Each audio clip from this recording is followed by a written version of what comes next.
Hello, my name is Alex Iles and welcome. In today's episode we're going to be talking about the Dundern shoes.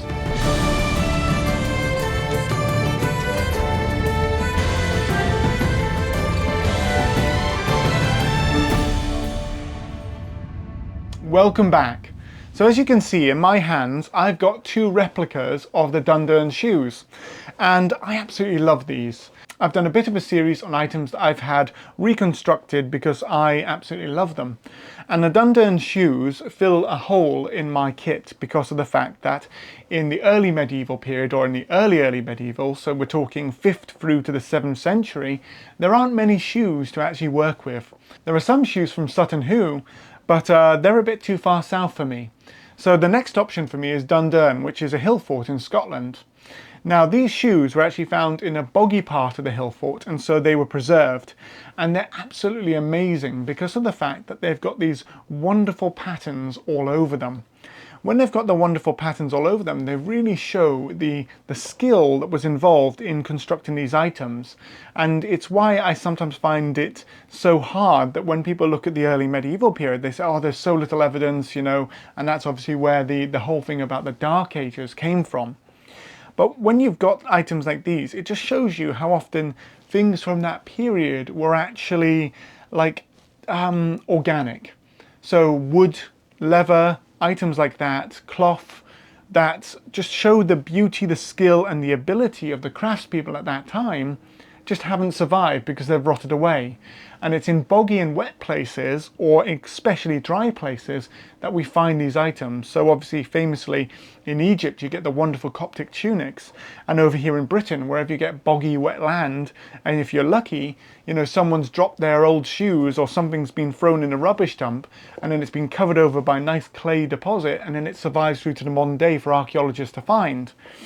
Most of the time though, people didn't have that foresight to chuck something in a boggy, boggy rubbish dump, and instead it just rotted away. And so, you know, in sandy, dry ground, in the British Isles, it just rots away, or, you know, it's just put into the ground and it just doesn't survive. And so because of that, stuff like this, when it's found, gives us a wonderful insight into this period because they're so beautifully patterned and skilled. It's very similar to the Irish construction of the period with one-piece construction. It's one piece of leather that's then folded over and stitched to create the shape of the shoe, and it has amazing ability.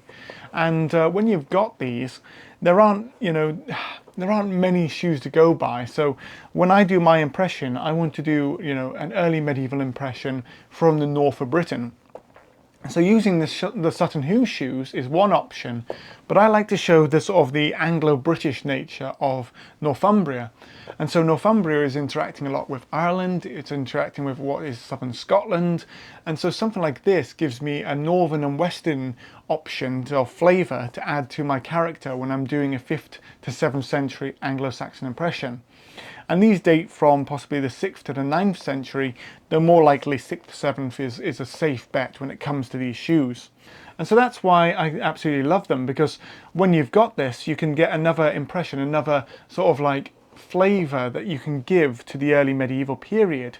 And it's not just, when you see on TV, people are often wearing black, they were covered in furs, you can think Last Kingdom, Vikings, stuff like that. But actually they were incredibly colourful, but alongside this as well, patented and stuff that would catch your eye. So stuff like these shoes that are going to be just on my feet as I walk around also have an amazing level of decoration on them as well. Could they be women's shoes? Possibly, but they're the only example of shoes that we have really available to us in the north of Britain, so that's why I've had them copied. So I could be walking around in a pair of women's shoes, but that's just what it is. And what I also love is that when I shared these on amongst my friends, or at least amongst people who do early medieval reenactment, one of the people who watched it was just like, oh, nice pair of early medieval crocs you've got going there. And I was just like, well, 5th century fashion for the 21st century gentleman. So that's my little bit of humour right there. So I hope you enjoy them. I'll bring some nice close-up shots so you can have some look at them as well. But as always, If you have enjoyed the video, please do like and subscribe, share the video with your friends, and if you would like to support me further, I do also have a Patreon and a Ko-fi account which you can find down in the description, and that just means that I can dedicate some more time to creating these videos so that you get to enjoy some of the history that I absolutely love as well. But as always, thank you so much for watching, and I look forward to you joining me in another episode in the near future. Until then though, stay safe and well, and thank you very much.